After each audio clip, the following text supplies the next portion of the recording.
Have you ever lived through that moment when, in the heat of pain, your mouth spoke before your heart had time to think? A sentence slipped out, and in the very same second, you felt the weight of it falling into the air. The silence that followed was heavier than any argument. And even as you tried to take it back, you realized that some words have no way home. This happens more often than we imagine, especially in the most important relationships in our lives. When the heart is hurt, it seems impossible to measure your tone, to choose the right words. Emotion takes the wheel, and reason sits in the back seat, watching without the power to intervene. And what could have been a moment of closeness turns into yet another wall between you and the person you love. But what if there were a way to speak about your pain without regretting it afterward? What if it were possible to preserve your authority as a parent, and at the same time, maintain the dignity you've built over a lifetime? That's the path we'll walk together from now on, step by step, so that your words will no longer be enemies, but bridges to understanding. Speaking when we are hurt is a challenge that requires more than self-control. It demands awareness, intention, and above all, love.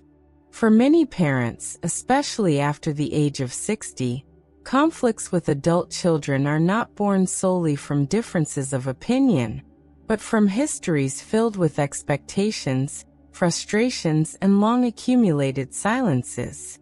Every difficult conversation carries not only the weight of the present moment, but also the echo of everything that has been lived together. The problem is that when pain comes knocking, it often arrives with urgency. Urgency to be heard, to be understood, to have your point of view acknowledged. And while that urgency is deeply human, it is also treacherous. It can push you to use sharp words, even unintentionally, opening wounds that may take a long time to heal. But here's the good news. Communicating assertively doesn't mean swallowing your pain, pretending everything is fine, or staying silent about what matters.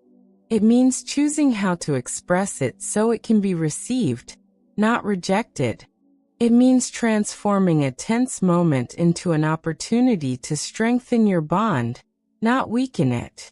In this video, we will explore together how to stay firm without losing tenderness, how to speak in a way that conveys emotional authority with dignity. And to begin, we'll understand why the pain we feel so often ends up turning into an attack.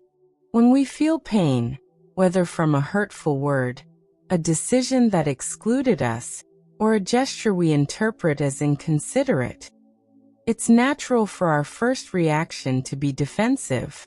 And defense, more often than not, comes with thorns. In that moment, it feels like the only way to protect our hearts. Speak loudly, respond quickly, use words that show we will not accept being hurt. The problem is that this reaction doesn't just address what happened in the present moment.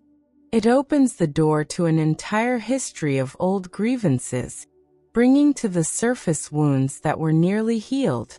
And so, without realizing it, the conversation that started over something small now carries the weight of years of accumulated resentment. In relationships between parents and adult children, this intensifies. The child doesn't just hear the sentence spoken today. They also hear everything that's been said in the past, and sometimes even what was never said but was felt in the air. And the parent, in responding, carries not only the pain of the moment, but also the fatigue of a lifetime spent trying to be understood. Emotional outbursts, while providing momentary relief, leave deep marks. They can create distance, prolonged silence, and even an emotional detachment that is hard to repair. Worse still, they bring regret, that persistent thought, "I didn't have to say it that way." What we need to understand is that pain is not the enemy. It is a signal that something matters to us. The enemy is the impulse that turns that pain into attack instead of dialogue. And this is exactly where assertive communication comes in. Learning to create a space between feeling and responding so that our words express the truth without wounding the other person. In the next step, we'll explore the first pillar of this transformation. A simple yet powerful tool that can keep a painful moment from becoming a battlefield. The pause is perhaps the most underestimated tool in communication.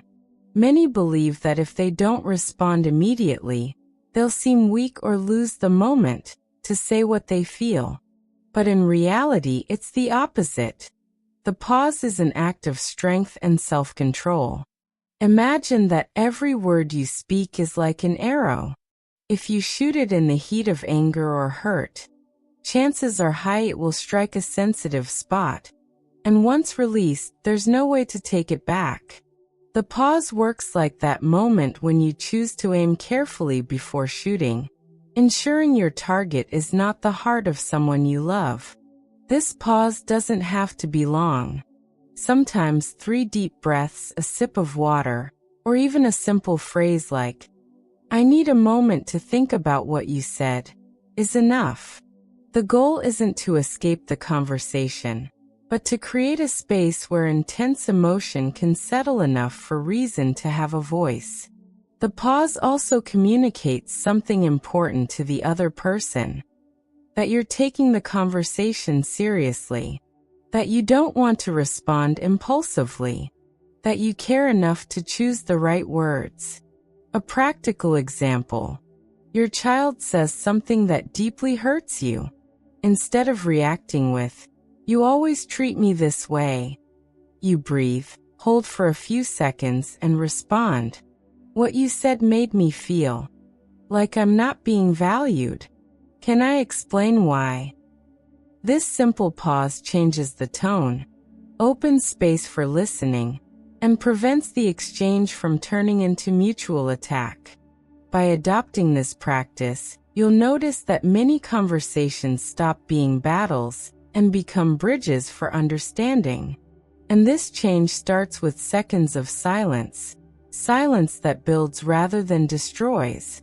Now that you understand the power of pausing before speaking, let's move to a second pillar that can transform any dialogue. Speaking from feelings, not blame. One of the fastest ways to close someone's heart is to accuse them directly. When we point the finger and say, "You did this," or "It's your fault," the almost automatic reaction is for the other person to defend themselves. And in that defense, they stop listening. The dialogue is lost because instead of seeking understanding, both people start seeking justification for themselves. Assertive communication offers a different path, replacing the language of blame with the language of feeling. That means trading sentences that start with "you" for sentences that start with "I." See the difference? Blame language. "You never listen to me." Feeling language. "I feel ignored when I try to talk and don't get a response." In the first sentence, the other person feels attacked. In the second, they hear about your inner experience, something that cannot be denied, because it's your feeling. This opens the door to empathy, because the focus shifts from who is at fault to what you are feeling. Expressing yourself this way takes practice, because we're used to placing the responsibility for how we feel directly on the other person. But the shift is powerful. When we talk about ourselves, we invite the other person into our world instead of forcing them to defend themselves from our attack. Practical example. Your child arrives late for an important commitment with you. On impulse, you might say, "You don't care about me, that's why you're never on time." But using the language of feelings, you could reframe it as, "When you're late, I feel less important, and that makes me sad." Notice how the second sentence invites dialogue, while the first raises a wall. When we learn to speak about what we feel, rather than about who is wrong, the conversation stops being a battlefield and becomes a safe space for listening. And to make that safety even more effective, there's a third pillar: knowing how to choose the right moment to talk. Even the most carefully chosen words can fail if spoken at the wrong time. That's because communication is not made up only of content, but also of context. Trying to resolve a conflict when the other person is tired, distracted, or emotionally charged is like planting a seed in dry soil. It's unlikely to flourish. Many parents believe that the matter needs to be resolved right away, so it doesn't lose strength. But in practice, that urgency can sabotage the outcome. If your child has just come home from a stressful day at work, or if you yourself are emotionally stirred, the conversation has a high chance of escalating into a bigger conflict. Choosing the right moment means paying attention to signs: the other person's tone of voice, the level of attention they're giving, the presence of distractions around, TV on, phone in hand, loud noise. Sometimes the best choice is to wait. And it doesn't have to be an indefinite silence. It can be something like, "I really want to talk about this calmly. Can we discuss it after dinner, when we're both more relaxed?" This approach not only increases your chances of being heard, but also communicates respect. You show that you value the conversation enough to wait for a moment when you can both be fully present. Remember, speaking at the right time is not about putting it off forever. It's about choosing the moment when your words have the greatest chance of being received and understood.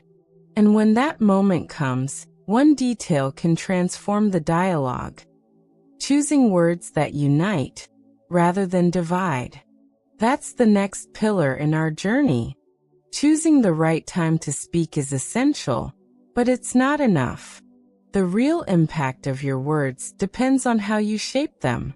Even in tense moments, some expressions bring people closer, while others create almost instant barriers. Divisive words usually start with judgments or accusations.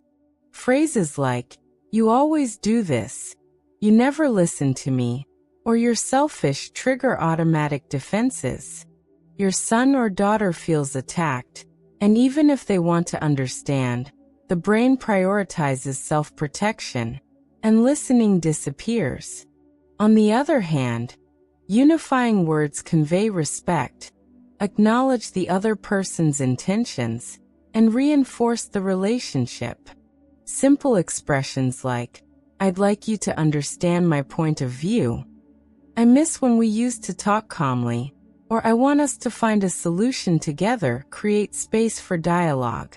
They show that, despite the frustration, you value the connection and are willing to work together. A powerful tool is the use of bridge phrases, small expressions that connect feelings and solutions. Examples: "I understand you're tired, but I need to share how I feel." "I want us to be able to listen to each other, even when we disagree." "My goal is for us to find a way forward together." These words not only reduce tension but also signal emotional authority. You demonstrate firmness in expressing your feelings and boundaries without resorting to attacks. By adopting this approach, you turn potential arguments into opportunities for closeness. And to strengthen that bond even further, there's a fifth essential pillar: reaffirming love even in conflict, ensuring the relationship stays strong despite disagreements. In any conflict, it's easy for emotion to overshadow what truly matters: the bond between you and your children. Words spoken in the heat of the moment, even unintentionally, can convey rejection or distance. That's why reaffirming love is a crucial step in assertive communication. Reaffirming affection doesn't mean agreeing with everything or giving in every time. It means showing that, regardless of the disagreement, the relationship remains a priority. It's a silent, and sometimes verbal, reminder that the emotional connection doesn't depend on the immediate outcome of the discussion. For example, after expressing your feelings assertively, you could say, "Even though I don't agree with this, I love you and I want us to understand each other." Or in moments of greater tension, "I'm upset about what happened, but that doesn't change how important you are to me." These phrases work as an emotional anchor. They remind both of you that love remains intact, and that the conversation isn't a battle to prove who's right, but a space for mutual understanding and growth.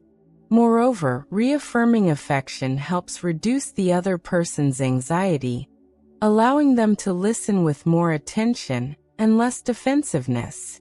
When your child feels they are being understood rather than attacked, the dialogue becomes safer and more productive. This practice, combined with the previous pillars, pausing, speaking from feelings, choosing the right moment, and using unifying words, creates a healthy communication cycle. A cycle in which conflict doesn't destroy but brings closer. In which pain doesn't turn into attack but into dialogue. In which emotional authority walks hand in hand with dignity. In the next chapter, we'll see how all these pillars come together in a moment of emotional climax, revealing the transformative power of choosing the right tone in every conversation. Imagine a conversation that could have turned into a fight, but through a conscious choice, became a moment of connection. Each pause, each carefully chosen word, each gesture of respect and understanding works like a chain holding the conversation before it falls apart. And it's in that moment that we see the true power of assertive communication. The right tone not only delivers the message, but transforms the experience.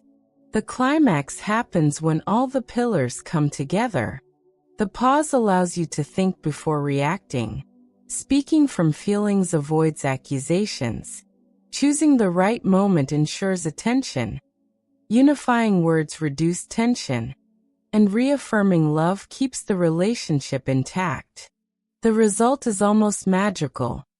The conflict doesn't vanish, but it turns into productive dialogue, empathy, and emotional reconnection. At this point, you realize that controlling your words isn't about winning or convincing, but about preserving the bond. Even when emotions run high.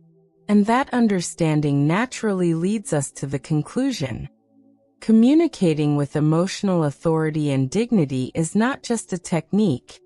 It's a way to live healthier, deeper relationships built on respect, love, and awareness. Throughout this video, we've seen that communicating assertively isn't about controlling the other person, but about managing our own words and emotions. Each pillar we explored, pausing before responding, speaking from feelings, choosing the right moment, using words that unite, and reaffirming love, forms a practical strategy for keeping relationships strong, even in moments of tension. True emotional authority appears when we can express our pain without hurting, when we can be firm without losing tenderness, when our words build bridges instead of walls. This authority, combined with dignity, strengthens the relationship with your children, reduces regret, and fosters mutual respect. Remember, every conversation is an opportunity to show that, even in pain, you can choose words that heal and bring closer, preserving the most important bond in your life. If this video brought you clarity or inspiration, share it with another parent who might need to hear this today. And leave a comment with your own experience. How do you handle tense moments with your children? Together, we can create healthier dialogues and stronger relationships.